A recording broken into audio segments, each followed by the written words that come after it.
মাত্র ছেলে সন্তান ছিল, আর কোনো সন্তান ছিল না। এই হুমায়রির সন্তান মদিনার মধ্যে যখন গিয়েছিল, মদিনার তখন নাম ছিল ইয়াসরিব। জোরে কোন কি? ইয়াসরিব নাম ছিল। এই ইয়াসরিব মদিনার মধ্যে দাঙ্গা হাঙ্গামা হওয়ার কারণে হুমায়রির বাদশাকে কে বা কারা যে কোনো ভাবে যুদ্ধ হয়ে গন্ডগোল ঝগড়া হয়ে দুনিয়া থেকে বিদায় করে দিছে।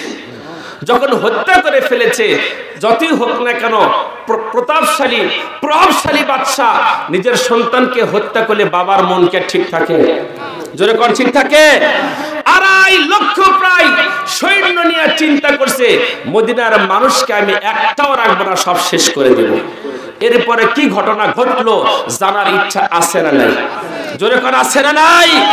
কিন্তু ভাইয়ের আমার, সময় যদি আপনারা আমাকে দেন তাহলে হবে, আর না দিলে তো আর সম্ভব নয়। যখন আপনারা 2-1 4জন উঠে যাবেন তখনই কিন্তু বক্তার মনটাও নষ্ট হয়ে যায়। কি রাগ করেন ভাইয়ের আমার? তাহলে ওই পয়েন্টের কথা কি মনে আছে? মনে আছে? হুমায়রি বাদশা মদিনার মধ্যে যাবে, নিয়ত করছে আমার সন্তানকে যারা মারছে মদিনার একটা মানুষকেও আমি বাঁচিয়ে রাখবো না।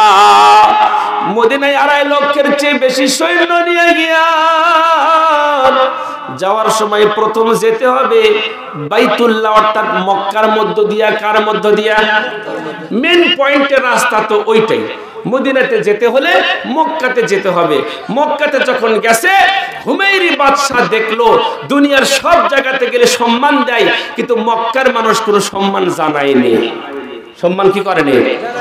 সম্মানটা যখন করলো না, হুমায়রি এবার উজিরকে বলতেছে, এ উজির, কি ব্যাপার গো?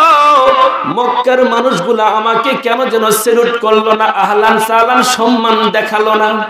উজির বলতেছে, ও বাচ্চা হুমায়রি,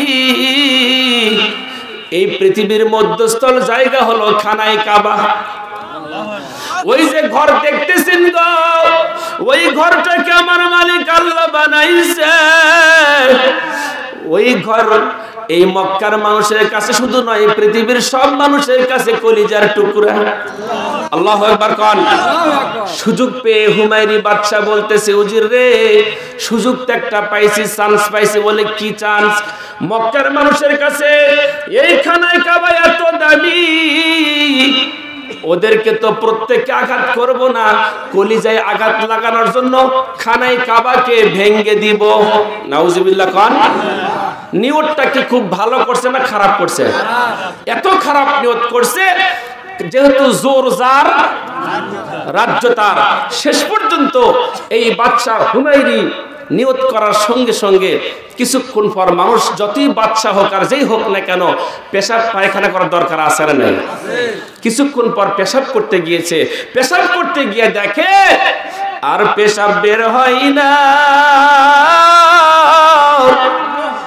পেশাবের পরিবর্তে পেশাবের রাস্তা দিয়ে রক্ত বের হইতেছে। আন্নাল কুওয়াতা লিল্লাহি জামিআন